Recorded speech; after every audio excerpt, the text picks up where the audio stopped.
બોટાદ જિલ્લામાં મેઘરાજાના 2 દિવસના વિરામ બાદ ફરી પુનઃ વરસવાની શરૂઆત કરતા બોટાદ શહેર તેમજ જિલ્લાના તાલુકાના ગામડાઓમાં મેઘરાજા મન મૂકીને વરસ્યા હતા।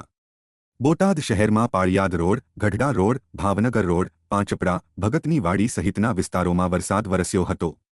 બોટાદ જિલ્લામાં ગઢડા પંથકમાં પણ વાતાવરણમાં અચાનક પલટો આવ્યો હતો અને ત્યારબાદ મેઘરાજા વરસ્યા હતા, જેને પગલે ગઢડા તાલુકાના ઢસા, જલાલપુર, માંડવા, રસનાળ સહિતના ગ્રામ્ય વિસ્તારોમાં વરસાદ નોંધાવવા પામ્યો છે।